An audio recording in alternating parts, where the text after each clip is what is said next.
Don't see him yet. I'm going to call it salmon. That sounds more manly than pink.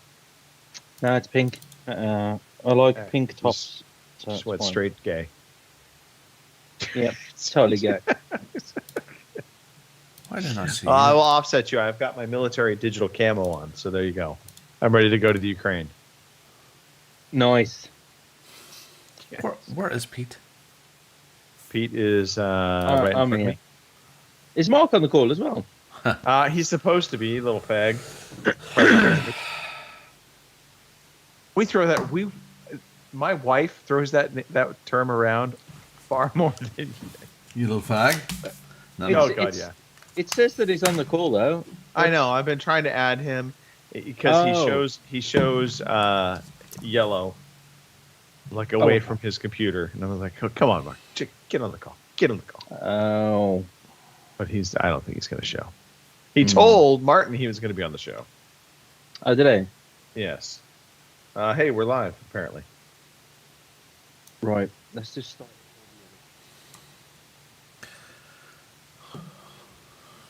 I need to.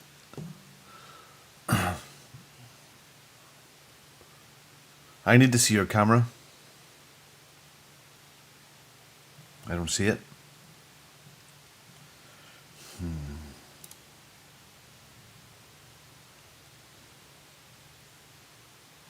Hang up.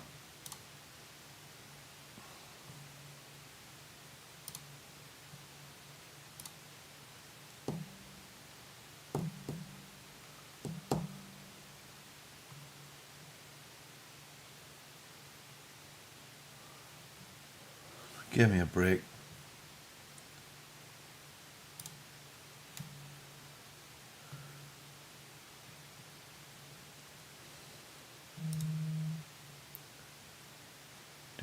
There he is. Okay, good.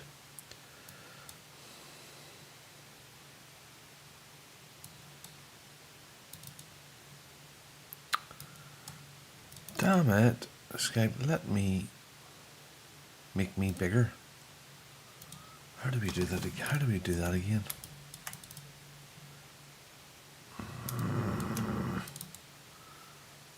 View tab? Where's that? Grid view? Speaker view? Together mode?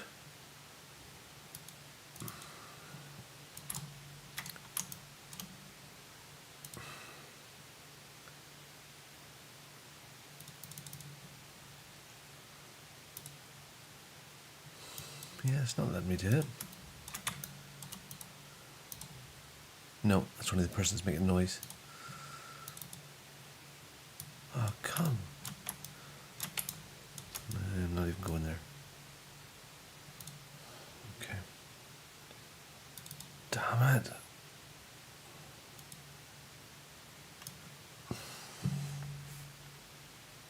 Why? I can't. I'm a tiny little thumbnail. Okay. No matter. I'll worry about that in a minute.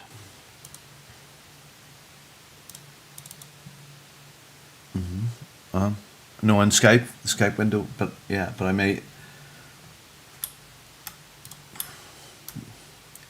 That's this new fancy thing you're talking about, isn't it?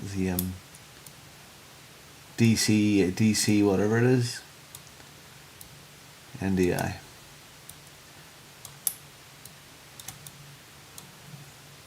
Yeah, but I pulled my camera from the Skype window, and it goes into OBS then.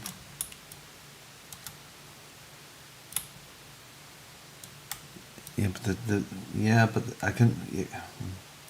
But the thumbnail will become all pixelated because it is so small. Anyway, don't worry about it. Don't worry about it.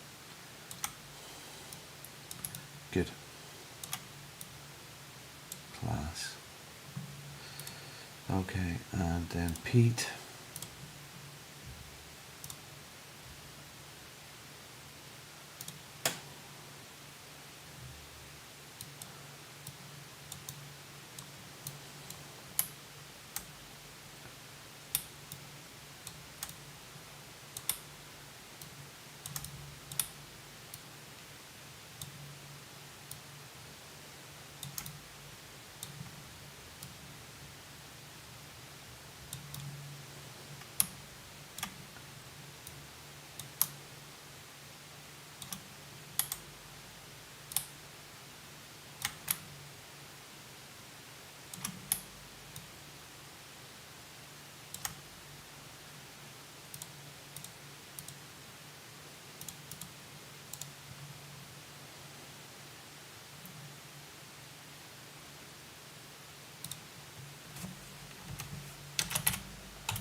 Sorry.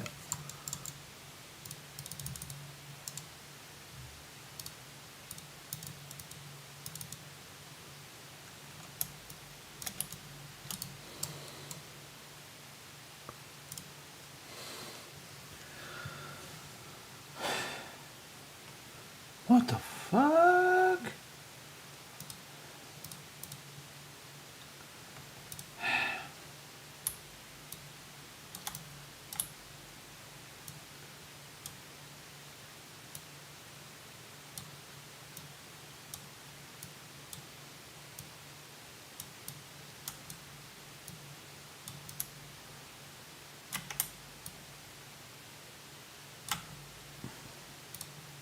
Almost done.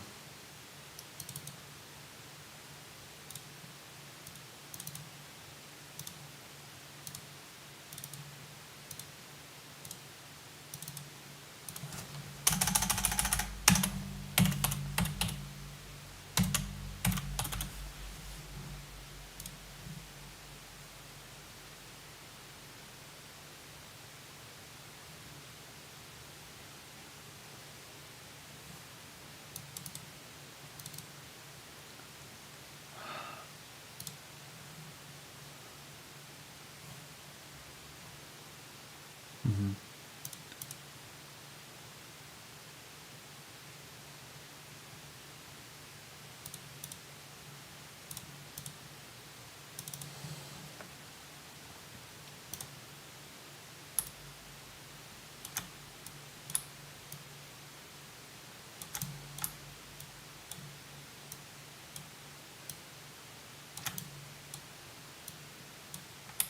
Thirty seconds. 30 seconds.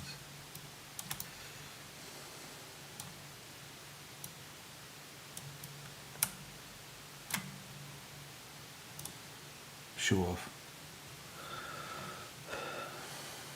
Okay, I just need to try 1 minute 30 seconds.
Okay.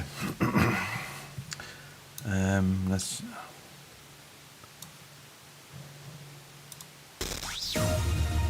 Hear that? Here is the Okay. I'll get a photograph of me from somewhere and put it in because I might not have video. I'll work on it quietly in the background.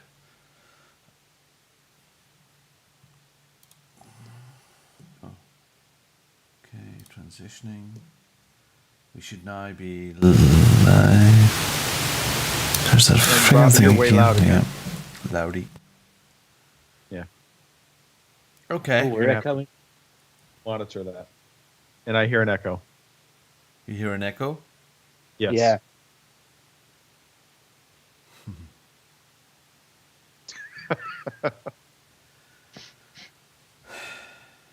You hear an echo? Uh, Not no. now. No, gone. not now. Not now. Gone. Gone. Yep. It's gone. All right. Let's do this thing then. Shit. All right. So. Let me just check the channel. Yeah. Okay. Yeah, that's all right. Yeah. We're good. Team's looking fresh. Kim? Robin, your Yeah. video feed's not on the Twitch stream. Is that right? That's correct. That is correct. Okay. Robin is a house, I believe, at the current. Yeah. All right. We're good.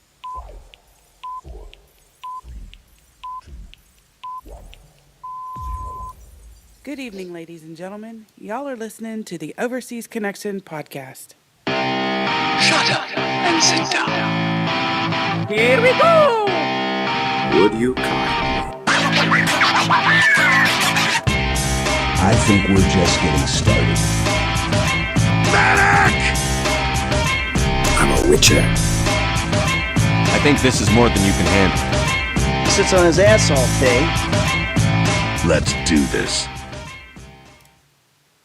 Hey, everybody. Thanks for tuning into episode 672 of your Overseas Connection podcast. Today is February 27th, 2022, and we are markless.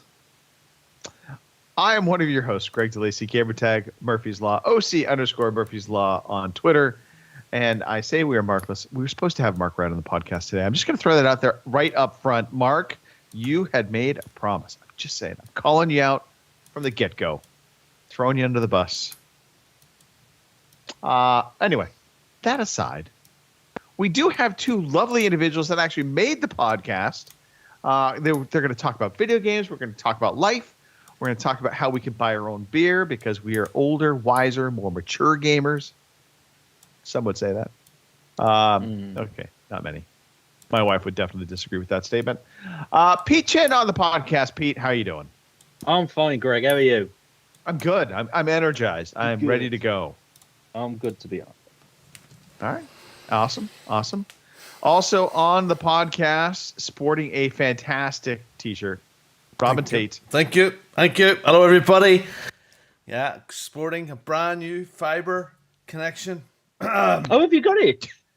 And, and new stuff like that. Oh, yeah. So, so good to be back on the show. Nice to have a team. Lovely to have Mark here. My goodness. Thanks, Mark. Okay, mate. Well, you're sitting in the corner now, embarrassed, aren't you? Yeah, we're calling you out, you know? Exactly. We even have people in the chat Lord, already. Boomer. We don't have Mark, but we have people listening to the podcast live. Boomer, Lord, hello. Welcome to the chat. Thanks for tuning in. We're going to talk about video games today. We do it every Sunday, 9 p.m. in the UK, 1 p.m. on the West Coast, 4 p.m. on the East Coast. And if you happen to be out in the Central Time Zone celebrating a birthday today for your nephew, it's 3 p.m. And we are on Twitch. We're on YouTube. We are on, we've got audio version of the podcast. Usually comes out anywhere from 12 to 24 to 2 weeks after the podcast is up. And we're ready to rock and roll today. We have birthdays. Let's talk about them first. Seth McNitt, birthday today. I believe 63 today. Again, this might be getting closer to the truth as we move forward in this podcast year over year. So I probably should start reversing that trend. And I'll start by reversing with Anthony. Tony is having a birthday today. Tony's turning 9 today. And Tony, if you're not familiar with Tony, Anthony is his formal first name. He happens to be the nephew to Kim Woods. Lovely little guy. I shouldn't say lovely. He is an awesome dude. And Anthony, we want to make sure you have a fantastic birthday. So I'm going to sing a birthday song for you that was written by Robin Tate. Happy birthday to you. Kim's nothing like you. She's so stinky, it's almost kinky. Happy birthday to you. It was a dick move. Yeah. When did I have write fun that? explaining that. I must have been drunk at the time. Probably. Also, Nick Alda is having a birthday. And 40. We're just going to call it out. 40. Boom. It's probably real. 40. It's not the end of the world. Trust us. Happy birthday to you. Happy birthday to you. Happy birthday. Insert name here.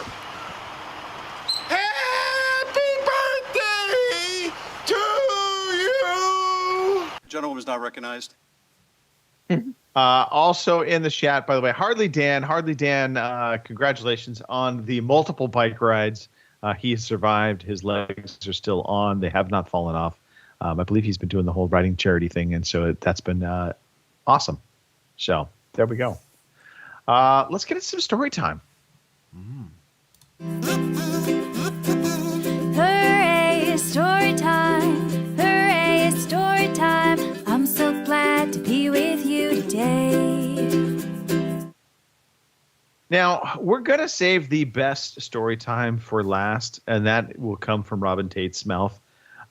So in the meantime, we're going to start with Pete. Pete, it's been a little while since you and I have had a chance to chat, a couple weeks at least. So Yeah. What's been going on with you? Well, this week, not much. Good talk, Pete. Good talk. It's been a bit of a quiet week, so we're done. Thank you very much. Let's listen to Robin's story. I've not really been up to much. I've had a couple of days off this week. I thought I was going to get some gaming done. I got some, not much, Right. but some. But I ended up just getting into the whole chore thing, and I was putting some curtains up, and I did something for mum and dad and my uncle, and I just ended up falling into just doing bits and bobs of just normal life shit, really. So honeydew lists for end of time. Yeah. So I didn't end up getting that much done as far as gaming's concerned. But apart from that, I've been busy at work. I went to A&E today. I've had this thing like going on for about 12 months. I pulled my ankle. Felt like my Achilles heel. I pulled that like last year. I went for a run, and it's never been right since, really. And then yesterday I was playing tag with my son Leo and a couple of other people. We met up with Shell's best friend and her family, and she's got a son and her daughter's boyfriend was there. So there was like younger lads. So here's me thinking that I'm still 21, running around like a nutter, and then I jumped over the lake because I was being chased by one of the sons, and I jumped over like part of this not a lake, jumped over part of this stream, and I ended when I landed, I was just like, oh shit, that didn't feel that good, but I carried on running. Otherwise I'd have been caught. I ended up getting caught anyway because he's only a young lad. He's only like 20 and he's fit as a fiddle. But I thought, oh God, what have I done? So I went to hospital today, but I've strained my Achilles tendon. It's a pretty bad strain apparently, and I don't know. He says it's going to take about 12 weeks to repair itself if I rest well. But knowing me, I'm just going to carry on like Jack the Lad, and just not give a shit. Well, let me just give you a forewarning. Take that advice to rest it a little bit. Swimming is going to be good for it. That won't be problematic. Yeah. But I ruptured my Achilles tendon. Right. I went through the whole surgery. They will put you in what they call a toe cast, which basically means you cannot bear weight on your foot at all. So I highly advise not doing that. If you can avoid rupturing your Achilles tendon, it's best for you not to. Well, yeah, nothing's ruptured, nothing's broken in a bad way. They did the tests on me that they needed to do today, and I'm okay. I've just strained it pretty badly, and he did say if you keep going. Doing stupid things, then you will end up getting hurt. This is why you should just carry a stick now, and this way when you're playing tag, you can just whack people with a stick. Yeah, or just throw it at them. Right, and if you're being chased, it's easy enough. You put the stick out, and they can't tag you. Just keep them at distance. Yeah. So I thought I was 21 yesterday, and obviously I'm not. You were reminded that you were not. Okay. But the one good thing was I wasn't there long today, which was great. I was only in there for about 2.5 hours, so that's not bad really as far as A&E goes in the UK. Normally you're there for a long amount of time, but So yeah, that happened, which really pissed me off. And I got my Christmas present as well today. Kira, my daughter Kira brought me a ukulele for Christmas, and it ended up being right-handed, so she ended up ordering another one, and sending that one back, and that come back, and that was right-handed. It said it was left-handed on the listing, and for some reason it wasn't anyway. That's being sent back, and I've finally got a left-handed ukulele. So that's come today, which has been good. So I've been learning a couple of chords today, and I'll give that a whirl. Yeah. So I've not really been up to that much. I'm in a bit of pain, so I'm hoping this gin's going to knock the pain off. Hopefully. Yeah. Yeah, but Did your doctor give you any pain medication? No, just said to take paracetamol and ibuprofen, rest, elevate it, ice. But with my work, I said I do 10 to 15,000 steps a day at work. I'm like, I can't stop. So he's insisted that I slow down, but I don't know. I'll try my best. But I've also been given this wedge to put into my my shoe actually. So it reduces the length of how my tendon's stretching. So hopefully that might work. But it just felt like I was walking around with one stiletto heel. It's quite strange. Really, yeah, you do have to be careful of that, depending upon how much it is, but because it will actually impact your gait. Because it literally throws your hips a little bit off because you're slightly elevated on one foot versus the other. Right. I had that problem with the walking boot from when I broke my leg. Right. That threw me off completely. This is about, I don't know, it's probably about 3/4, maybe an inch in height. It's not that big, but in your shoe, it does make a difference. Right. And yeah, I've still got all the sticky tape stuff like all sealed on the one side, so he says you can just change it around in all your different shoes. And I don't know, I'll see how I get on with it, but I've got to go back in a week and see how I get on. Oh, sorry. By the way, Harley Dan says if you're a real musician, you would have been able to just reverse the strings on your ukulele, but you can't do that though. You can't because of the grooves in the ends of the frets. It's a little bit more complicated than that, I think. I kind of misheard. Mike's told me that. I don't know. I kind of misheard you got a wedgie. I'll take the videos. I'll take the videos down now. Okay. A painful wedgie at that. Yeah. All right. Okay. Yeah, all right. But I'm all right. I'm good. Good. All right. Okay.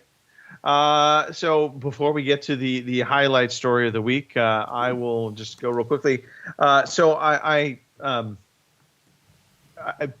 got this cologne from Christmas, and I never wore it, but it was I forgot the people that make it, but the name of the cologne is Bourbon, and I finally put it on, and I could smell it, and it reminds me of bourbon, and I'm just like, oh, yeah. So I will be obnoxious with this. I usually don't like people to be obnoxious with their cologne, but I am going to be obnoxious with this because I love the smell of this cologne now. There's that. What is the cologne? It actually smells like bourbon. Well, it's named Bourbon, and it has a little bit of a bourbon wisp to it, at least to my nostrils. So I'm kind of like, yeah, okay, I'm digging that. No. What I'm trying to think is the I could just put bourbon on my body. That's the other thing. No. Are you sure? Now, are you sure the name's not Sex Panther? No. It might be Sex Panther. Yeah, from Anchorman. Yeah. I might just rename it Sex Panther and just put a little sticker on Hey, it. look who's in there. Mike Chin's in the chat. Oh. Yeah, he Mike must be Chin really, checking in on really, his brother. Must be really, really bored. He must be, absolutely. gamer voice. Not like he has something else to be doing right now. Yeah. Yeah. So Friday, I get this call from a coworker, and Fridays, by the way, if you work for a company, Fridays are usually not the time you want to have any like internet access problems happen with your work. Because typically speaking, companies always let you go on a Friday. So I get this call from my coworker. He's like, "Hey, all my internet access is gone. My emails are gone. My access to Teams is gone. You know what's going on? Not a clue. I was just like, nope. But you probably should call your boss. Sure enough, got fired. Sorry, what? Who? Just one of my coworkers. It was just one of those random phone calls, though. I'm sitting there. I had been playing Halo. As you do. And then I got a call. Here I am, fucking totally goofing off during work hours, and I get this phone call from a coworker, and he's like, I've got, no access now to any of the work stuff.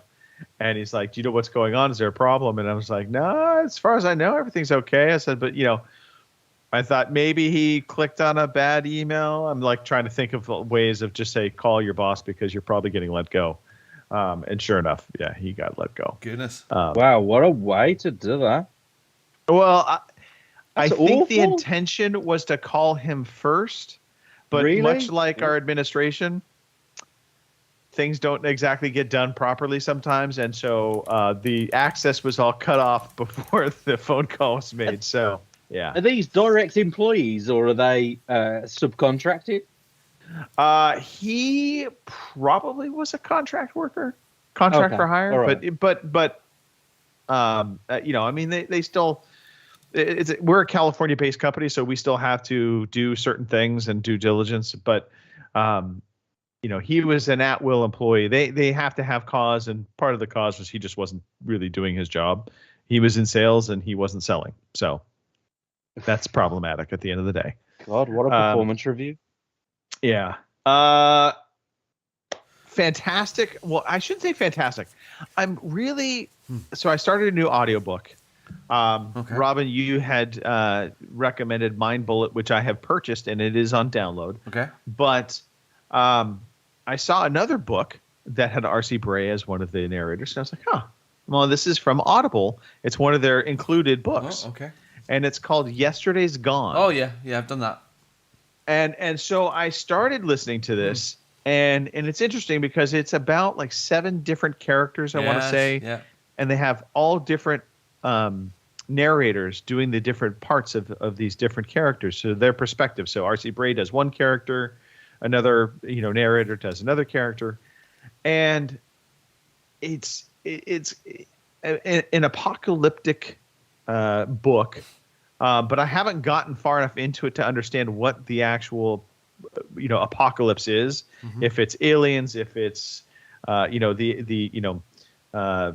end of times. Yep. I'm not quite sure where it's going with it, but I have to say this book has a very weird kind of obsession with sexual tension, I guess is the best way I could put it. There's multiple different character angles where they really bring forward like the sexual tension with like a teenage guy, and then there is I'm gonna fucking get her. I'm gonna fucking get fucking. Exactly, yeah, and it makes you uneasy. I'm like listening to this, and I'm like, I'm like, can I so I don't know how I feel about this book yet. Like, I'm kind of enjoying it. I want to find out what the hell's going on with it, but there are parts of it when they're describing and you're getting the perspective of one of the characters. In particular, there's one character that is a less than savory person. I won't spoil it, but it's kind of disturbing being in his mind and kind of going through his part of the journey. And so it's been interesting. I'll just put it that way. I can't really say absolutely recommend, but Robin, you finished it, so would you recommend No, I or haven't. No, I've got about halfway through, and I peeled off a bit because it was just getting it was a bit all over the place. Yeah, R.C. Bray is in it, but he's like one of maybe 7 voice actors as well, which is and it's different. Some of the voice actors are pretty good, and there's a couple that are just okay. Yeah. So. Yeah, I'll maybe go back sometime, but no. I enjoyed it for a while, and then it lost me. It lost me. Yeah. I mentioned Mind Bullet. Yes. We might as well talk about that now as well. Mind Bullet's kind of cool. It's this guy, and it starts off. It's very exciting. I'd love to see it as a movie already. And it sets maybe just slightly in the future. There are Tesla Model Teslas in it, Model S's and stuff. But this guy's an assassin, and it comes this like exciting scene. I picture the Golden Gate Bridge, even though it wasn't. But he's flying over the Golden Gate Bridge in this electric car going really, really fast, and there's a guy in a limo, a baddie, that's his target, and he has this reputation for killing people without anybody knowing about it. Nobody really knows his secret, but he has this thing, he can do telekinetic, like mind bullets, so he can squash things or crush things. So he gets beside the car and manipulates the thing to look for as a crash, but he gets the guy and squashes his brain, and a mind bullet, Okay. gone. But he's always been a loner, and he has this AI. It's only his real friend in sort of everywhere in his house and in his phone, and always helps him. But this AI turns into like a dating agency, almost tries to get him set up with a girl because he's lonely, and then he's never ever had any friends or partners, and it all goes a bit wrong. And then the little ninjas are after him, and there's nuns with guns after him, and there's lots of weird and wonderful. So it's really exciting, and it's quite funny. There's good humor in it, and really, really good R.C. Bray stuff. So yeah, I'm looking enjoying forward to it. It's good. So that's a good book. It's a good book. All right. Oh, yeah. Why don't we go through the Okay, the other stuff. non-exciting Okay. things, Rob? All right. Okay. Well, I'm sorry. Just this afternoon, Judith was all out, and I had just Jasmine and some of the boys, and I put on a movie, and I put on The Secret Life of Walter Mitty today. I'd never seen it before, and it has your man. What's his face? God, how can I forget him already? He's in everything. Secret Life of Walter Mitty. Damn. So Walter Mitty is like back in their 30s. The character Walter Mitty was like a boring person. Never done anything. Grey, boring, and Ben Stiller directed this and acted in it. That's right. That's right. And Ben he's Stiller, usually yes. this dick. Ben Stiller is usually Ben Stiller in everything. And I thoroughly enjoyed this. It's all about Time Life magazine, and he's a negative for video camera films, like photographs. He's in the basement, the boring guy, and he's been there for like 16 years, never gone anywhere, never done anything, never went on holiday, really boring, lives in a boring house, everything's boring about him. Company guy. But he has this fantastic imagination, and he sort of zones out. So the girl in the office he fancies, she'll be maybe standing in front of a big photograph of Mount Everest from a Time Life cover, and all of a sudden he's in Mount Everest as a burly mountaineer, and it comes up, here, have a beer, love, and all this. His imagination goes wild, really, Right. because he doesn't do anything, and he accidentally has to go on this big hunt to Greenland and Iceland and volcano chasing and jumping out of helicopters, and all of a sudden he stops imagining things because he's in it, and he gets his confidence. But anyway, it's quite profound. It's really well done. It's beautifully shot. The sound is fantastic, and I was really, really surprised at it today. It's a few years old now, but it's on Amazon to watch. So fire on. Secret Life of Walter Mitty. Secret Life. Yeah, really, really good. Really good. Okay. Anyway, a few nice little retro purchases this week. My Commodore 64, which I drunkenly ordered last week, arrived. It's lovely. It's set up. It's all done. I got another little cable for it.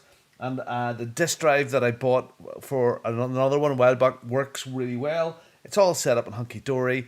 My other little miniature Pac-Man boyo arrived. Ah, yes. So that's my little arcade. There's 6 of those all running right now as we speak. 6 going. You had a little tour last week, didn't you, Pete? Afterwards. Yeah. Okay. So, fiber.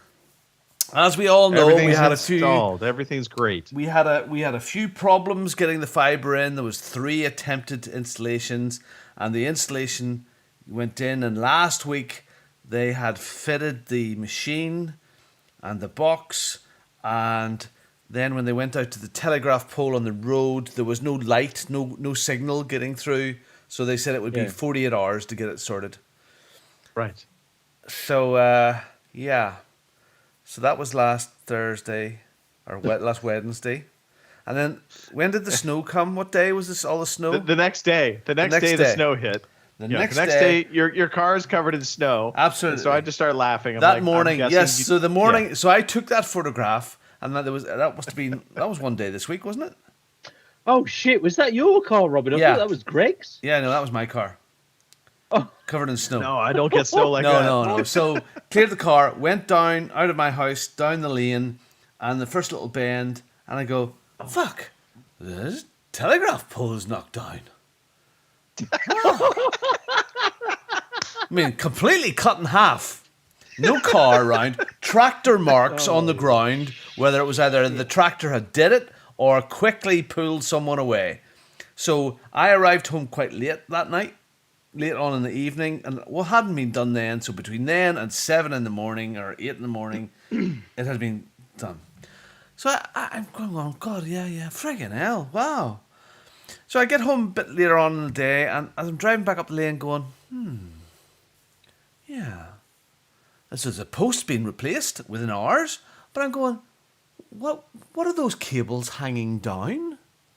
And the brand new fibre cable, which was just installed for our whole lane, we've been waiting on it for years, has shredded into bits between two telegraph poles. God almighty. So we were about to go live that day, and the engineers have it all set up. It's ready to go. It's perfect. It's all connected. The green light's on in the house. All it needs now is to wait for the fucking... rip the cable out. If it wasn't for bad luck, I'd have no luck at all. It's nothing. So I don't know. I laugh. I feel bad, but I mean, that was a funny ass series of events. That's such a pain in the butt. It really is.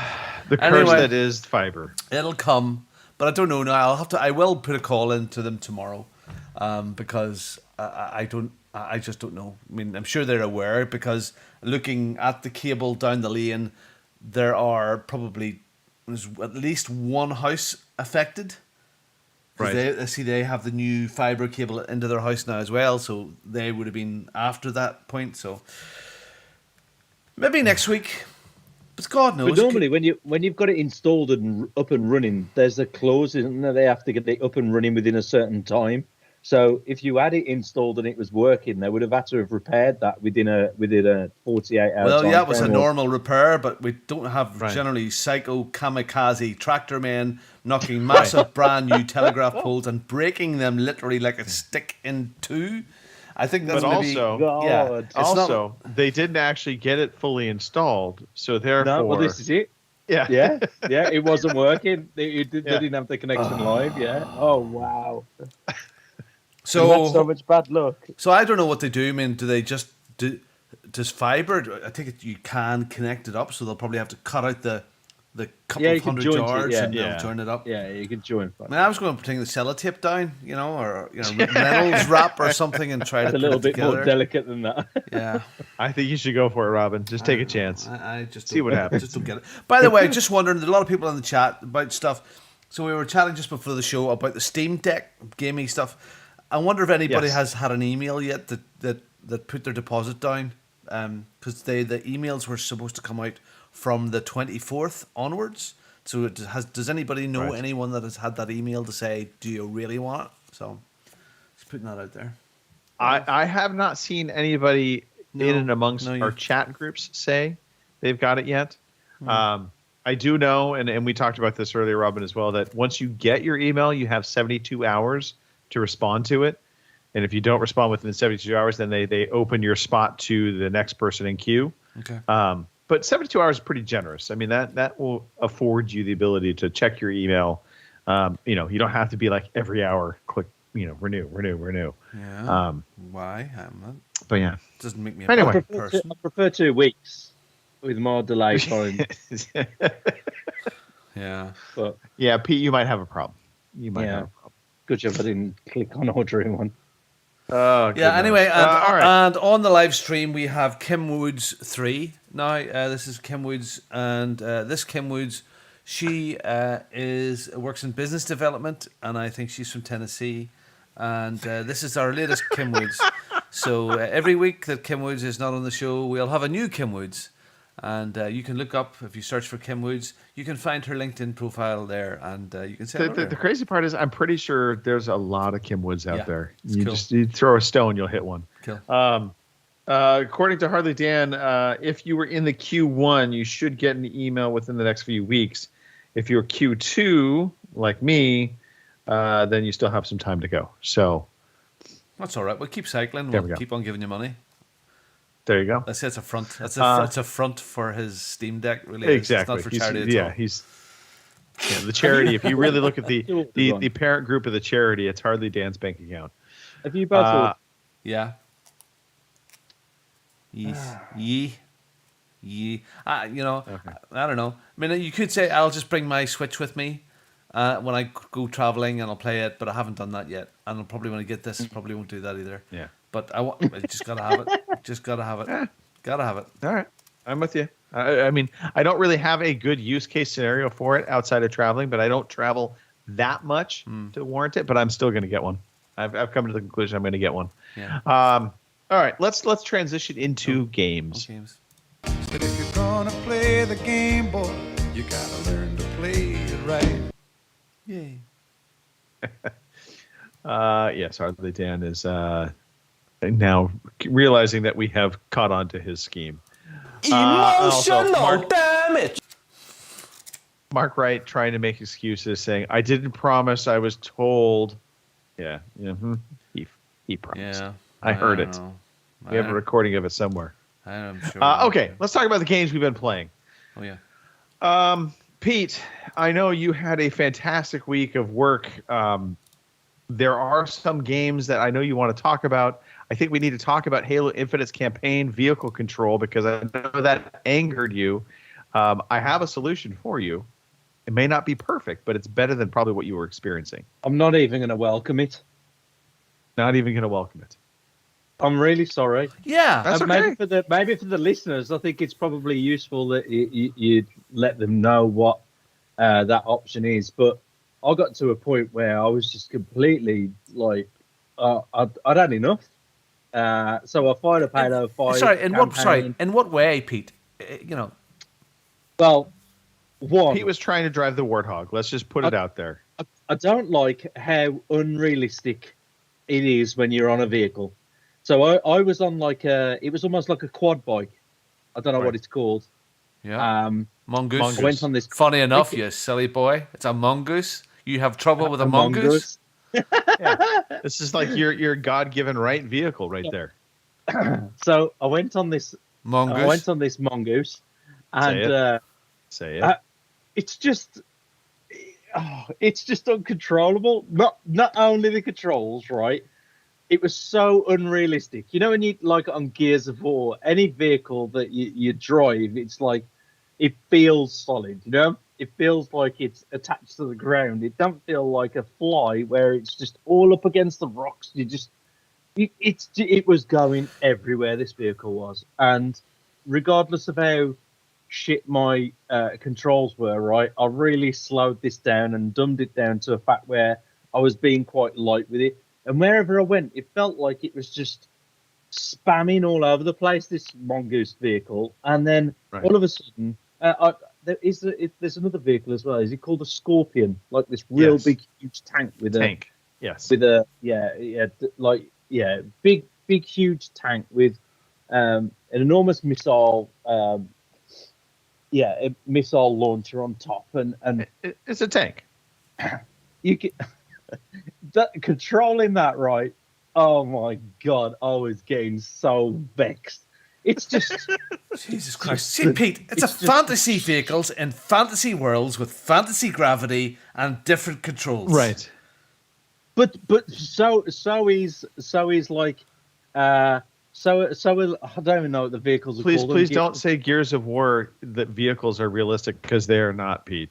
No, but they feel heavier. They feel like you're attached. They feel heavy because they don't do anything. All over the place. Like those vehicles on Halo, right? They flip up on the ground. They flip upside down on the ground. It's like, right, flip this vehicle up, and like you just go, and it's almost like it flies up in the air and then lands. But that's part of it. So okay, I think this is one of the things.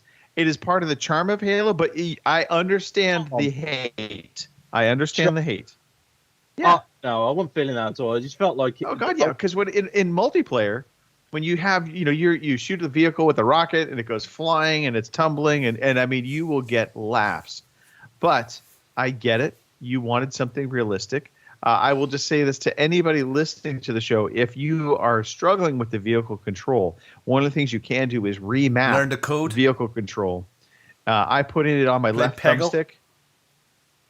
And so yeah, so it basically any direction you point your thumbstick in, the vehicle is going to go in that direction. It's a directional control. It's not going to control like a real vehicle. It will never control like a car. No. So there's your advice from Craig in changing the control of the vehicle. But what I fucking did was press the power button and turn the fucking Xbox off, started it all over again, right? And I didn't play Halo this time round. I played Forza Horizon 5. So right. I'm not going to talk any more about Halo. Hold on. There's news just in. We have footage of Mark Wright. That's why he's not on the show right now. He's on holidays, fishing, and it being quite sporty. I see him in waders. Getting fish out. He's got his top off, and there he's there with a scuba diver just in case he falls in. My goodness, Mark is such a manly man. He doesn't look anything like Vladimir Putin whatsoever.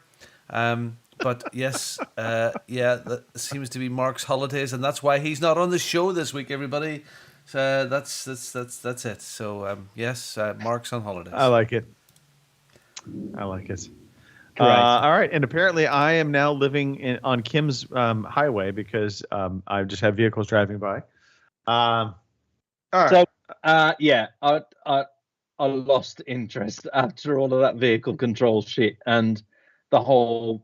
Do you know what it felt like? You know when you've got when you've got these cheap footballs, we call them flyaways, right? They're just filled with air. They're real cheap, like PVC type plastic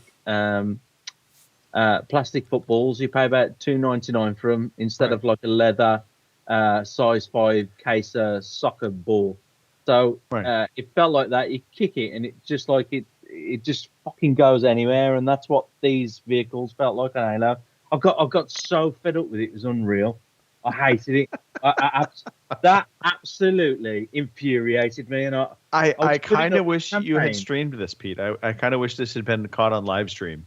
These are the moments. These are the moments that are When we were playing Halo the other night, I was the vehicle man. I was there. My mongoose and my turrets and tanks. I mean, I love the way now when you're playing multiplayer that it quickly jumps from the driver's seat to the gun almost automatically. It seems to be a new thing, which is kind of cool. Don't tell me you got into the passenger seat and couldn't work out what was wrong. If you complain that it's left-hand drive, I'm going to slap you in the head. Seriously, you're the one with the problem here. Like, what the fuck am I doing here? And I was like, oh my. Do you know, I'm not going to play that game again. Unless I play multiplayer, I am not playing that game again. That campaign, even though I got a lot of achievements from it, I'd say that it was quite generous on achievements. To be fair, I'm not even going to see it through to the end because I'm just done with it. I think I've completed like three bosses. You're so funny. Maybe. Okay. I don't care for it no more. Okay. It's gone. All right. It's out of my life. So I fired up Forza Horizon 5. And yeah, I get it, what everybody else is on about. It's just like Forza Horizon 4, but with a little bit extra stuff. And it did feel like that. But it was just so much fun. It is a fun game. Yeah, it was. I played solo player, so I didn't play any multiplayer stuff. I raced against the airplane at the start. I thought that was a real good thing. I did a few speed camera things. I did a few challenges, and then I just ended up just going round. I travelled to the Chichen Itza, which I don't know whether you've been there on the game, but that I've actually been there in real life. Oh Chichen wow, Itza. really? Yeah. Yeah, I'd love to go there. I've really loved to go there. It's one of the places that I've always wanted to visit. So I ended up going there via my Jeep and Yeah. and drove around. Do you know what? I spent probably about. It seems really sad. I probably spent about 20-25 minutes just driving around, looking at all the architecture of the buildings Oh, and totally. trying to get into all the different crooks and nooks and crannies of the whole site itself, just to see what was around. And I couldn't care less about anything else then, because I really want to go there. So I mean, ended up that is one of the cool things of that game, the photorealism that they brought, and that they the due diligence they took in kind of recreating a lot of Mexico into that game. Yeah. Chichen Itza, just as a side note, is a pretty incredible place to go see. I mean, much like the Egyptian pyramids, that kind of thing. I mean, you're looking at these structures and you're like, how the hell did they build these things back in the day? Yeah. It just baffles me. And I remember going up. Was it the Sun Pyramid? I'm trying to remember now. Anyway, it was easy to go up it. Is that the tallest one? Yes, the tallest one. Yeah, It's very cool. easy walking up.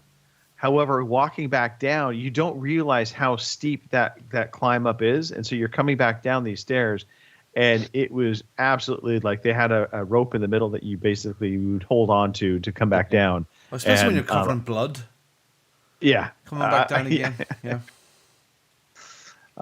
Anyway, sorry. Side note. The only one thing that I didn't like was that you couldn't really. I don't know whether it was the angle or the viewpoint that I was playing in, but I felt like you couldn't change the direction of where you're looking so well as you're driving. So it felt like I had to drive in all these different ways just to get different view angles of the pyramid. I wish there was a way that you could just stop, be stationary, and then almost have like a Google cam, like a Google map. Don't they have a photo mode? It's photo mode. Yeah. And you can zoom Yeah. around the camera, around the car, Yeah. zoom in out of it. Drone all over the camera. place. Yeah, I should try that's that what you then. want. Yeah, I have it in Halo so too. I'll do that. Yeah, I don't know. Jeez. Right. All right. Okay. So Pete, will just be multiplayer Halo moving forward. Yeah. It's all good. We'll Yeah. bring you back in. We'll let you At come least back in. it's a segment of it that I like, though, Greg. It's not like I'm dismissing it completely. No. I enjoyed the multiplayer. It was really good fun. But fuck no, on that. Well, you were even enjoying the campaign up until you got to the vehicles, apparently. Yeah, horrendous. That's it. All right. Robin, I know you have a pretty long list here. Yeah, Where do yeah. you want to start? Well, I want to talk about quickly talk about Mass Effect 3. I finished off something I'd never played before, because the Legendary Edition of Mass Effect is just awesome. It really is so cool, and I didn't realize it at the time, but I was going. It was a bit like is it Leviathan? There was a DLC that I played. Well, there's another DLC pack that I'd never played, and it's called Citadel. Now you don't know that you're playing DLC. It's all seamless, Right. and this is like Mass Effect in such a different way. It's so humorous. It's so funny. The whole team are cracking jokes with each other. There's almost like a Blade Runner vibe where you go back into the sort of the city and you're flying through the city, it's the whole team, all of them. They're all being funny with each other. He gets given this beautiful big apartment, and he has to go to this gorgeous apartment. And you buy furniture for it and dress it up, and then you have to go and fight. Spoilers, what the hell? You have to fight a clone of you, so you have to fight yourself. So there's like good you and bad you, even though I'm playing a bad guy all the way. But yeah, so you have to. So it's Shepard versus Shepard, and it's very very cool. I thoroughly enjoyed. I finished that DLC off this week, so it was kind of cool. And today, also this morning, there I spent sort of the last half hour finishing through. I'm going to put a wee bit of video up of it now, of The Artful Escape. And it's from Annapurna. And what some of the nice stuff about this little game is the voice acting was kind of fabulous.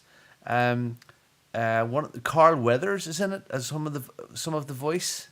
And it's, I mentioned this last week and said that this was kind of weird and wonderful, and I'm going to zoom in, go on a bit forward here and get some of this gameplay up.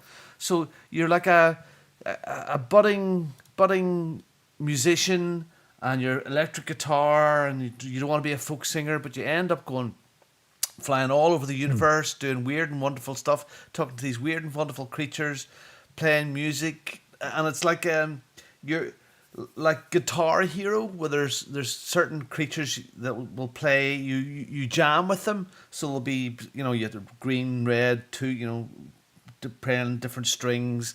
And it gets really, really funky. And then at the end of it all, you have to play in this big, massive intergalactic concert. And it's very, very cool. It's sound-wise and everything is brilliant. And it looks good. And I really, really enjoyed this little game. It was Phil that recommended it. And it's weird. But it's, probably, 3-4 hours long. But I thoroughly enjoyed it. When you say it's weird, is it like weird in like kind of a whimsical kind of way? Yeah. Yeah, it doesn't really mean anything, By the way, did you mean to transition the video over? Oh, shit, yeah. I was going to say I'm looking out for that, and I can't see. I was looking for it. I didn't see it, so. Yeah, I'll bring it over. Sorry, there it is now. It's coming up now. Yeah. So, is this on Game Pass? Yeah, it is. Is it not? It's on Game Pass. So you're running through this land. You've got your electric guitar. You can, as you play it, you can riff along as you're walking along, and things light up and switch up, or flowers bud, and then there's all these big creatures that you play with, and you'll jam with them, and it's kind of odd, and it's like whoever designed these levels, they were high as a kite when they were doing this, so it's not deep or it's not heavy. It's just a lovely, light, really, really musical game, very, really colourful and good fun. So I would recommend this. The one is a little hidden gem, and it's a nice 1,000 gamer score. So I tidied that away. Oh, really? Yeah. Nice, easy. I'm assuming easy 1,000 gamer score. Yeah. It's like it's 100 for this, 100 for that. I went back and done the last two little things that I had to get, and I got the last two that I didn't get very, very quickly. Okay. So how long did it take, Robin? Probably 4 or 5 hours, maybe spread out over a couple of days. Not that long at all. But yeah, lovely. Okay. Yeah, whimsical, nice. I thoroughly enjoyed that. So that was fun. Other stuff that I've been up to, I played some Halo with you guys. I fired up Quake because Quake is my thing, and there is a Legendary Edition on Game Pass as well, and it is just lovely to go back into Quake again, even though I'm only playing the single player, but just that's where I started. That's where my real multiplayer gaming stuff really, really started. And I just love Quake. Just love it. I have no. I'm trying to think of which Quake game came out on the 360. Was it Quake 4? Yes, it did. It came out on the 360. Yeah, okay. Yeah. Well, this is the original PC thing again with the controller, but yeah, they've tidied it up a bit. Yes, it still looks its age, but it's still so quick and so fast, and the version that they have on Game Pass has all of the different. There's 4 or 5 different sort of storylines and modes, and all of the expansion packs are there. And it's still very atmospheric. Yes, it does look dated, but it's still, the gameplay is still brilliant with it. So, well, and so I see the footage up on screen. It's interesting because Quake 4, if I remember correctly, was pretty crap. Really was. Well, it was, but also it felt closer to Doom than the kind of the traditional Quake games, from what I could tell. And so I always thought that was kind of interesting because I liked, in some respects, the story of Quake 4 because they had like a full-blown campaign, but it was very Doom-like. This was never about the more story modern with me. Doom. I mean, for me, it was always about the multiplayer, Right. and I actually think you can play multiplayer here as well, and that's maybe a fun thing because it was some of the levels in Quake, the original Quake, were just awesome sauce. So it is so fast. I'm going to look into it. Yeah. Yeah. It's a mouse and keyboard game if there has ever been one. Yeah. I'll just say but that. the controller was okay. And and then finally, I I love want my you to racing. say it properly. Yeah, my racing games, and this week Assetto Corsa Competizione Italiano. Yeah. Anyway, this came out this week. It came out probably about 6 or 8 months ago on the Xbox and PlayStation, and it was pretty grim. Actually, the quality of it. Assetto Corsa would be seen as one of the best sim type games. Right. For racing that's out there. It focuses mostly on big touring cars, like we have on screen right now. It doesn't do loads and loads of cars, but it does this here very, very well. I would love to have my rig back again, but Charlie plays with my rig and my wheel, and he's got very, very into it in a big, big way. So they've done a big, big update on the PlayStation 5 and the Xbox Series X, and I bought it for 35 quid, 34.99, something like there. And I played quite a bit of it this week late at night, and it's bloody brilliant. It really, really is good. They've done a fine, fine job on this, and again, this view here, Pete. I'm not playing this view. I'm playing inside the car. I'm trying to go for total realism. So you're in the you like to play in the cockpit. Wow. Yeah. You're in the cock cage. Yeah, in the cock cage with no helping bits on at all. No lines. No assists. Damage is on. I want it to be that real experience, and it is really good. It sounds fantastic. It looks fantastic, and I needed this. This simmy racy thing. And as I watch some of the guys on YouTube with some of their big setups, the pool table behind me is looking very, very threatened right now.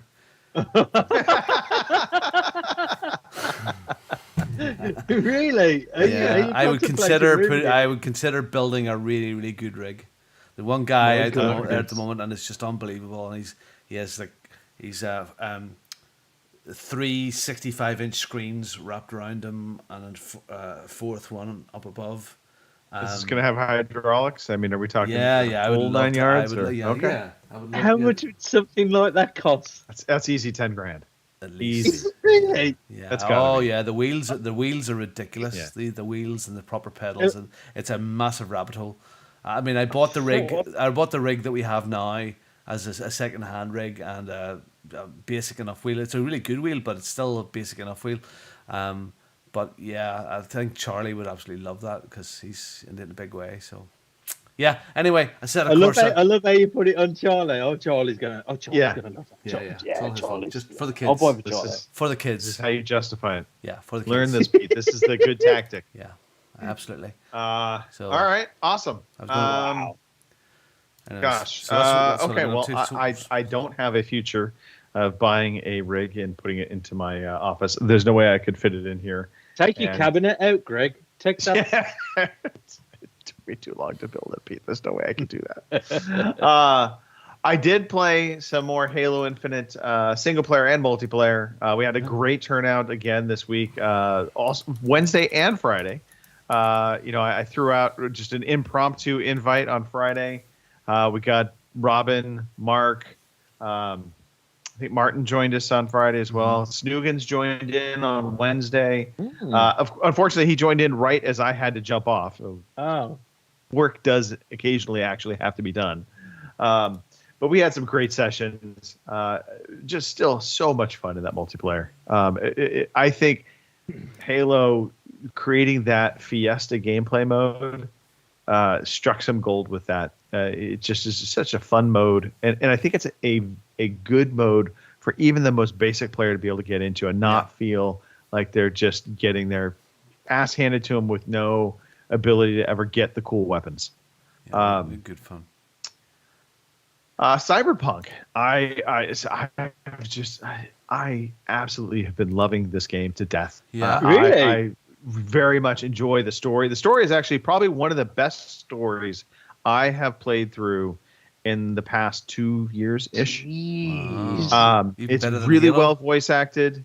The actual story that you are following through is very well thought out.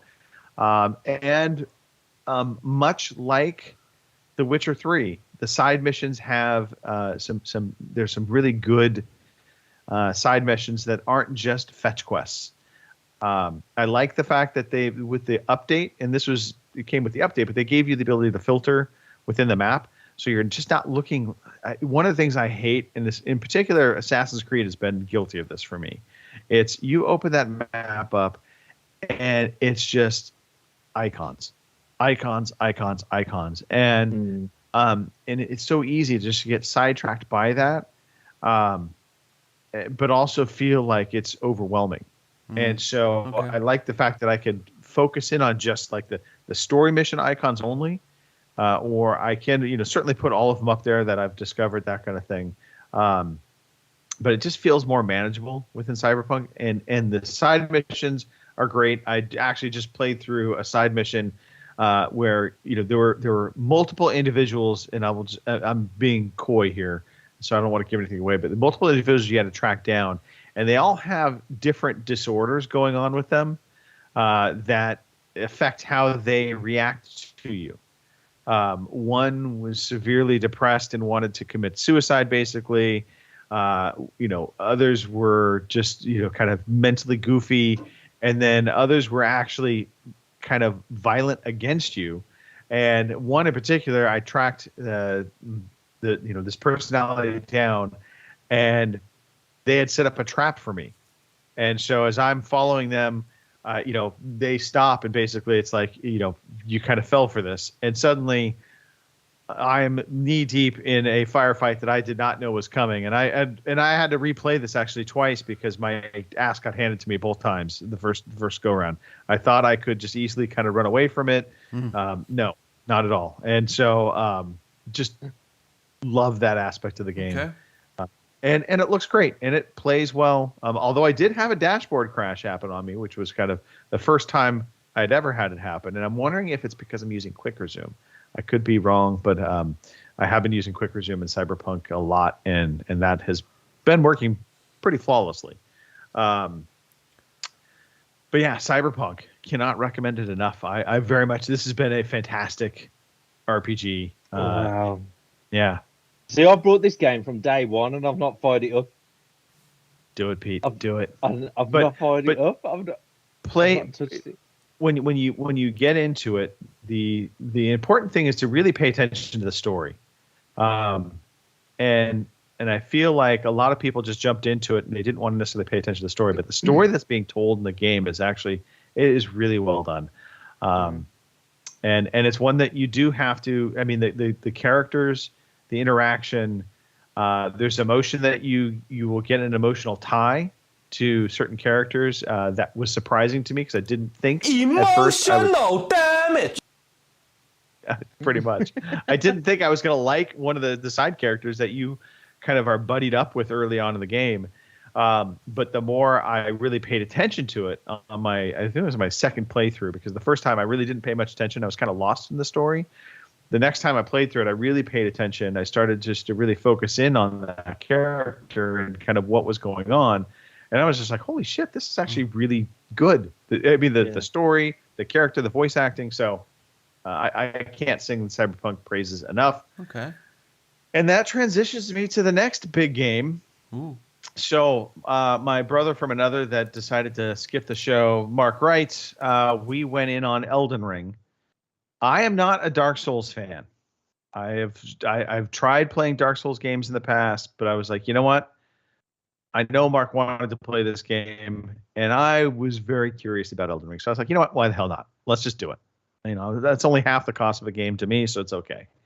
So bought Elden Ring, and I decided to dip my toe into it the night it came out. I'm cautiously optimistic about this game.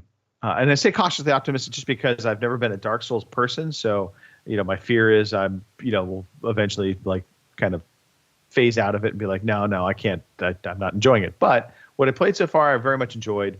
I basically kind of went through, there's a tutorial section they start you off with. And it's kind of hard at not being a Dark Souls player. I get into this game and there's a moment where you're in this area and you see a character and it says, basically it's talking about taking a leap of faith. And you look over the edge where this character's sitting in a chair kind of pointing you to, and it's just a cavern. Like it's a far drop down, and you're kind of like, I mean, me personally, I'm just like, I'm going to die. I would drop down there. This is some ruse. I'm going to die. But no, you actually go down off that ledge, and it takes you into a tutorial section for the game. The tutorial section is actually really well done. Another important thing I learned very early on is that, again, talking control schemes, Pete, they put the crouch button on the left thumbstick, and that just did not feel good to me. Oh, no. And you can map anything, remap any of the buttons, and so I put the crouch button on the right thumbstick, and that felt way better to me. The use item button is the X or the square button, depending upon which system you're playing. And apparently that is a deviation from Dark Souls. So Dark Souls players are used to that being, I think, the crouch button. And so Mark was saying every time he would go to crouch, he kept hitting that, and he was drinking his potions. But so you can obviously change that out if you want to. So I like that customization. I went with a warrior class. So there's Vagabond, Warrior, Hero, Bandit, Astrologer, Prophet, Samurai, Prisoner, Confessor, and Wretch. I think Wretch is the hardest one to start with because that's like you were just naked with a club. And I was like, It's not a bad thing. I think in this game that would be a very bad thing. The open world aspect, and it's interesting because in that tutorial section, and then there's a little bit of an area beyond that, it feels very Dark Souls. I was kind of like, okay, this just feels like the Dark Souls game, and I was a little concerned because you're in a basically like a dungeon. It's pretty linear, and you are fighting a couple baddies here and there, and then you get to a boss fight. But then the game gets you out of the dungeon. And once you're out of the dungeon, suddenly the whole world is open in front of you, and you literally can go anywhere. The nice thing is the bonfire system. You could fast travel back to a bonfire at any point anywhere in the game. And that's an important deviation, I think, from the previous Dark Souls games because you couldn't do that. Wow. And so, here, let's say you get yourself kind of stuck on a ledge. And you're like, fuck, I don't know where to go. You just fast travel back to your bonfire and then kind of, reset yourself to where you can move forward from there. It looks beautiful. Running away is a tactic. Yeah, running away is a tactic in this game. You don't have to, if you come across a big boss, character, you don't have to confront them. You can skirt around them and go adventure elsewhere, get stronger and come back to fight them. I discovered one of the there's a merchant just kind of north of the area you first emerge in, and he basically is Santa. He looks like Santa Claus. He's a little tiny Santa Claus merchant, and apparently they're scattered throughout the lands. But so far so good. I'm liking it. It feels responsive. I was playing it in quality mode. If you were super concerned about frame rate, you can kick it down to performance mode. It'll definitely be probably a smoother experience. But I wasn't noticing huge differences between the performance mode and the frame rate mode. That I just kind of opted for the quality mode for now. But I've never been a big frames per second kind of person. I know some people are like, oh my God, it's got to be 60 frames per second or not. If you're really that concerned, PC is probably the best place to pay it. So yeah. The game is pretty, isn't it? Jeez, the graphics are so cool. It is. And it's another, just like Dark Souls or Bloodborne, it's got this disturbing level to the characters. I mean, they look hideous, they're hideous monstrosities. And pretty much everything in this land wants to kill you outside of, those NPC characters where you can buy stuff from them, at least so far. But another thing that's different from other Dark Souls games, there is a jump button. Yeah, I guess you never had that in Dark Souls before, but I discovered that that was a thing apparently, and you can actually do a jump attack where you jump up in the air and then you hit your attack button and he'll do a cool flying attack at the enemy type thing. So cautiously optimistic. There you go. Elden Ring. Okay, cool. Nice Yeah. paper. Thank you. I just had it stuffed. Okay. Dear. All right. Let's get into some news. Here is the fucking news. So speaking of Elden Ring, if you are on the PlayStation 5, there apparently publisher Bandai Namco said if your console switches off unexpectedly while you're playing Elden Ring, or you put the PS5 in rest mode, save data may not be saved correctly. They're working on a fix.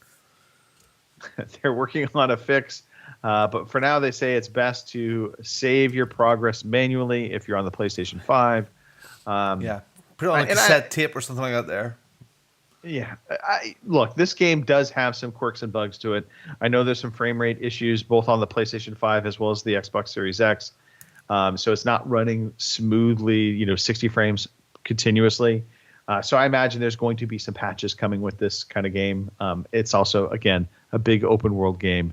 There's going to be some bugs and glitches here and there. Okay. This is a little bit bigger one, though. Save manually for now until that patch comes out. Ooh. Speaking of Wretch. the If you PlayStation press a 5. Wretch, no save mode. Ah, yes, there you go. Yeah. No, thank you. Not for me. So Sony, the rumors are starting to swirl now around their Project Spartacus. This is, of course, their answer to Game Pass. And I guess numerous outlets have been reporting now kind of the pricing of this new Game Pass. And we don't know what they're going to call it for now. It's Sony's Spartacus plan. But according to VentureBeat, they're going to have 3 tiers as of now. There will be a $10 tier, a $13 tier, and a $16 tier per month. The first level is basically kind of what you get now with PlayStation Plus. So it's kind of PlayStation Plus as it is. $10 a month gives you access to games every month that you can add to your library. Then there's the extra tier, which will cost $13 a month. That will include access to those monthly games as well as to a games catalog with hundreds of older games that you can download. That catalog could possibly be the same as PlayStation Now, although it's not totally known at this point in time. But that's at least the way they're thinking it's going to be laid out. And then the premium tier, which would be $16 per month, which is pretty steep. But that will include all of the aforementioned perks, as well as access to PlayStation Now's streaming capabilities and a library of classic games. And then it says, in addition, it will give you access to a feature called Game Trials. So think what EA does with their games. So when a new game comes out, you'll have access to that game for a limited number of hours, and then they kind of cut you off from it. How much is that'll be interesting. How much is the full Game Pass? Game Pass Ultimate is $15 a month. Is it about? So it's going to be about the same. So yeah, okay. About the same. And and I'm assuming when they're talking about the game trials, I'm assuming that's for first party games. So, God of War comes out, you're the premium tier of Spartacus, you get a 5-hour trial of God of War as part of premium tier. Okay. Yeah, Still but you have to don't buy get- it you don't eventually. get- yeah. I don't agree with that. That's just bullshit. I wouldn't buy into that. I wouldn't buy into it at all. I mean, way. look, take this with a grain of salt. Obviously, this is not confirmed by any stretch, but I mean, multiple outlets are reporting on this, so it kind of feels like this might be what they're looking to do. But everything is subject to change. we know Sony doesn't want to do their first party games, so I can't imagine you're going to get day one releases anytime soon with any service. Here in the chat well- there, Boof says that he hopes they don't use PAL versions of classic games like they did with Ape Escape 2 on the PS4 or the PlayStation Classic. Why is that a problem, Boof? It's because, PAL would be a UK, Europe thing. We use our NTSC over in the States. So I take it that if it's in PAL, it makes them look kind of weird in America then? Yeah? Maybe that's why. Possibly. Yeah. Okay. All right. Yeah. Yeah. But yeah, so I mean, obviously, we're going to learn more about this, I think, sooner rather than later. This could, maybe they wait till E3, but I have a feeling Sony is going to do a PlayStation show ahead of this. Yeah. And likely they're going to have a bunch of information on PSVR 2, which we're going to talk about in the next news bit, because that's starting to be shown off. So I can't imagine Sony's not going to do a proper E3 like show this year, or at least their own standalone show, and kind of really show off everything. Well, it has to be, whatever Spartacus is and turns out to be, it has to be as good as it possibly can. It can't be just they're dialing it in, because Game Pass is very, very hard to beat. So it's a big high bar that they have to be able to do that. So it is, but it doesn't even need to be as excessive as Game Pass, does it? I mean, you get a great bargain, don't you, with Game Pass? Right. You get all these games, but if they said that you paid $16 a month and you got God of War and you got Last of Us or you got other PlayStation exclusives across the year, you'd think to yourself, well, yeah, do you know what? I'm going to dip into it. But if you're only going to get like 3, 4, 10 hours into as a dip into the game just to try it out, you'd be mad to sign up for that. It's ridiculous. Well, it's similar to EA. EA, as you said, the EA trials, and sometimes with those couple of hours that you get there, you've had enough of the game. You don't want to buy it. I think, you know. Yeah. Yeah. Okay. I mean, fair play. I don't think Sony needs to go toe to toe with Microsoft on this. No. Sony has there's a loyal fan base to the PlayStation. Quality, so I think if they could, games, if they can give them something that is maybe not, on equal footing, but close and really, makes the PlayStation, super fan feel like they've got a real good value. And maybe this is what they're going to consider to be a good value, because they're getting all of their old PlayStation Now games. They're getting the PS Now service incorporated into it. That I think is a must. And then, they do give you some access into new titles ahead of time. So, you can get Uncharted going before, it releases for a couple hours. Maybe, you're going to buy it anyway, but now you get it a little bit early. I don't know. Maybe that's enough for a PlayStation, fan. And again, we'll see. It's not confirmed yet, but that is the rumor that is swirling around right now. One thing we can confirm is what the PlayStation VR 2 headset and controllers look like. It's on the screen. So Sony put this out in a press release earlier this week, showing off the new VR 2 headset. Not a lot of detail was given here. Really, it was just showing off images of kind of what that controller looks like, what the headset looks like. Pete's rummaging through his bag for something. I'm sorry. What are we looking for, Pete? Oh, it's all right. I've just somebody's opened something in my stuff that I've not even opened myself yet. But anyway, sorry. I'm sorry. No worries. Put it on mute. So VR 2, it looks very much like the first VR headset with refinements, if you ask me. So where are the cables? The cords have been cut down, obviously. Just one cable now. Okay. Just the one cable on the. It looks like it plugs into the kind of back side of the headset unit. So they have included a couple of new features they did highlight in this little press release. So lens adjustment dial, so users have an additional option to match lens distances between their eyes to optimize their view. Okay. It's a slimmer design with a slight weight reduction to the original.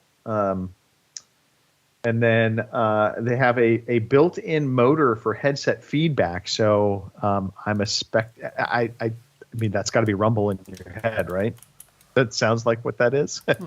And then they've integrated a new vent design for the VR2 headset. So hopefully it'll be a little bit more breathable. And so when you're doing some of those, more high action or high activity games, you're not going to have a sweat bucket in your face. But that's about all we know as of now. No release date, no pricing, nothing like that yet. But you can, put a high bet on the fact that you're going to hear about this at least by E3 time frame. Yeah, well, that's a big commitment to do that. They're doubling down on their investment. No, absolutely. That's absolutely. something that Microsoft never got together. It's interesting. Microsoft they had talked about VR coming, and then they just backtracked away from that completely. And I do not expect we will see a VR headset come out of Microsoft, nor Nintendo, to be honest. Nintendo did that stupid little handheld cardboard thing for a while, and they quickly got away from that. So I think this Sony is in this from the console space pretty much by themselves. It is their space to own. And then, obviously they're competing up against the Quest 2s of the world. And then was the Valve one. I can't remember I was going to say Hive, but I can't remember the name of the Valve version. But anyway, Street Fighter 6 was confirmed earlier in the week. There was a new teaser trailer that came out. And so Street Fighter 6 is a thing. We know pretty much nothing. They did not give away platforms, which was interesting because normally, when they've announced these games, you usually see at the end of the trailer, they talk about the platforms it's coming on. Nothing there was stated, and they said that there would be more news coming in the summer of 2022. Street Fighter V, as you recall, was exclusive to the PlayStation system. So, I guess it's PlayStation 5, PlayStation as well as PC. Maybe they're going to do the same thing again. Hard to say. It is a bit interesting that they didn't reveal anything in terms of what platforms they were going to be on. So either that's maybe still being negotiated, or they have a big reveal planned. That's about all we know. I mean, it looks like it's a more realistic version of Street Fighter 6. Looks like it's going to be pretty cool, but okay. Oh, they should have just I'm left not a it Street at Fighter Street person. Fighter 2. Oh, I love Street Fighter. They should have just left it at number 2, though. Yeah. 6. Oh my god, it makes me feel old. Well, newsflash there, Pete. Oh, Yeah, I'm sorry. Jesus. Hey, well, that pretty much does it for the news. Pete, I know we are looking for something. Would you like me to read off the new releases? Oh shit! All right, I'll do that. Right, new releases. 1st to the 5th of March. So there's LX2, which is on PlayStation 5, Xbox Series X and S, PlayStation 4, Xbox One, and PC. Far Changing Tides, which is pretty much on all of the platforms, including Switch. Puzzle Quest 3, which is only available on PC, iOS, and Android. And Shadow Warrior 3, which is on PlayStation 4, Xbox One, and PC. Babylon's Fall, which is on PlayStation 5 and PS4 and PC. Gran Turismo 7, PlayStation 5 and PlayStation 4. And Triangle Strategy, which is only available on the Switch. So that's your releases between the 1st and 5th of March. Okay. I heard an interesting conversation, and I actually wanted to. I think it was the GamesBeat GamesBeat podcast. They were talking about released timing, because it is. You kind of think about, PlayStation has just had Horizon Forbidden West. Now they're getting Gran Turismo coming out. Mm-hmm. But I guess the thinking is oftentimes, depending upon how the company's fiscal year is calculated, sometimes they're, so like Sony, I believe their calendar year comes to an end in June, I think. And so you see a lot of spring releases for them because they're basically Squeezing it in. getting all those games out. Yeah, squeezing them out to the very end. And I never really thought about that. And then that conversation happened. I'm like, you know what? That makes a lot of sense now because Sony traditionally has put a lot of their first party out in the springtime. And I always kind of questioned it. I was like, why would you put it out in the spring? It seems like holiday would be a great time to have those games come out. But it could very well be that sometimes they're saving some of these games for that kind of quarter end. Springtime for Sony and the Fatherland. There you go. All right. Thank you, Pete, for that, by the way. I appreciate that. Play dates. Absolutely. Halo. Come Wednesday. Yeah. Halo, sun or shine. We'll get. You can. Well, we got. Sorry, Robin, spit it out. Fuck's sake. We have Mongoose love. We really do. Mongoose love. We do. Okay. We do. And look, if we get a big enough group, we'll do a private game. There is a way to create private games within Halo. I discovered that. So we can certainly do that, have some fun in that regard, or we can play like a big team battle if we need to. In the meantime, what we've been doing a lot of times, we've had 4 people there. We're doing, the 4-man squad gameplay types, which includes, of course, Fiesta.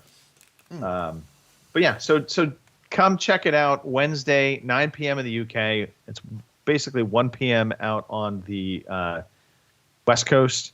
And if you're anywhere in between there, you'll find your time. But reach out to Robin, reach out to myself, reach out to Pete. He'll give you, he'll point you in the right direction. And we even have a WhatsApp group. You can join up there as well. I know Snoogan's just joined up to the WhatsApp group because he wants to be a part of that. So it's growing. I love it. Okay. I suppose we can wrap the show up. Yeah. We've been talking for a little bit. That's all right. Yeah.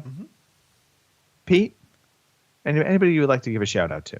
Oh, well, I'm going to shout out some of the people that come into the chat. So yes. There's Boomer, Empressania, Hardly Dan, Catty Nar. Oh my God! Why have they come up with the most awkward names? Lenare, and then there's obviously us, beautiful lots. So there was also Lord. There was also Boof, coming from the YouTube side. There's the YouTube side as well, and my brother. Oh, and your brother, yeah. He said he couldn't hear us, but he loves us. So bless him, good old Mike. Apart from that, the only thing I'm going to say is if you are in the UK and you need to go to A&E and it's not that urgent, I went on the on the NHS website and you can actually book a slot on the A&E in the A&E department, and it's pretty good actually. I booked it for 12:30 today, and I got seen to pretty quickly, not in any sexual or cock cage type of way. It's pretty cool. So I didn't know you could do that. Go. Yeah. So if you have a planned emergency, reach out to the A&E website. Well, this is it. It's all through 111. But you wouldn't know if you was outside the UK. But it's really worth doing because it saved us a whole boatload of time and filling out forms and all of that shit. So anyway, okay. I'm going to keep my feet up for the next God knows how many hours. Robin, I'll hand it over to you. The Poison Chalice.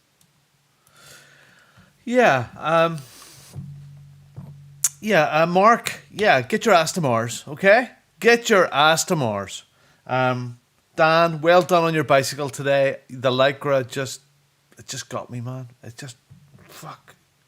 Dan and Lycra, Christ Almighty, it was so good. Anyway, give Dan money. Go to his Just Giving page.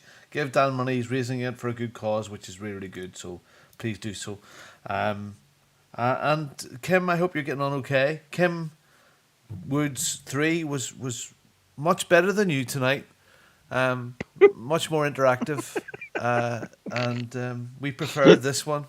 So don't worry, Kim. If if we go away for too long, you can be replaced. Anyway, yeah, Greg, that's it. Yeah, everybody have a good week. Have a good fun week and be safe. I know the world again is once again very, very crazy.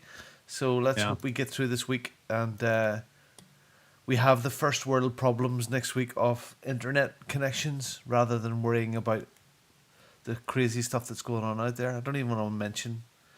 Don't mention the war. So I just don't want to. So. No. I mean, obviously, a shout out to the people of the Ukraine. We're all on your side. I did see a tweet from the developers of the Stalker game. I didn't even think about this, but I mean, I guess a lot of them are based out of the Ukraine. So, they said the development right now is a little bit up in the air. Totally understandable. I do want to say, so Pete, you brought up going to A&E. My son had to get lab work done yesterday, and the doctors already had put the order in. So, it was go down to get a blood draw at the hospital, that kind of thing. And I show up there, and I knew the order was in his file. So it's not like, I don't need to contact somebody for it. So we show up, and the gal's like, there's nobody in line. Nobody in line at all. I walk up to the window, and she's like, can you push the button and take a number, please? Are you fucking kidding me? So I'm looking at and there's like, people. Well, and the funniest thing is there's three different buttons, and all of them are like, one says, walk in, one says you have an appointment, and then the other one's for like a different area. And I'm like, well, we're not really a walk-in because we already have our doctor's order. So I clicked on the, appointment one. She's like, next time click on the walk-in because you're a walk-in. And I'm like, God, okay. And she's like, okay. And she looks over his work and stuff. And she's like, okay, well, I'll get you guys in right now then. Okay. And I was like, okay, great. And she's like, oh, by the way, next time you can use the website and it'll be faster for you. And I'm like, not really. You're getting me in right now. I literally just walked in and went in and got the blood draw. Computer says no. I was a month or two ago. We were in a Nutty's, a Dunkin' Donuts, and I went in to quickly get something, and I ran up to the counter. There was no one in the store. There was about 6 people behind the counter, and I ran up to the front of the counter, big counter, stood there, and nobody came near me. Nobody came near me. Because I had to stand 2 feet to the left. I was standing in the wrong part. And I just my blood boils. I had to get out of there really quickly because I hate that sort of stuff. I really do. Yeah. Drives you a bit nuts. Anyway. Anyway. Yeah. Hey, happy birthday, Tony. Again. Oh, yeah. Please make sure Kim explains that birthday song to you. Mm-hmm. It's important. And hey, to everybody, thanks for tuning in. We definitely will be back next week. Potentially the same cast, different cast, who knows? But we'll be having fun. We'll talk video games. We'll talk about life. And just come back. Be part of the chat. Thanks, everybody. We'll catch you next week. And I approve this message. All right. Thank you for listening to the Overseas Connection podcast.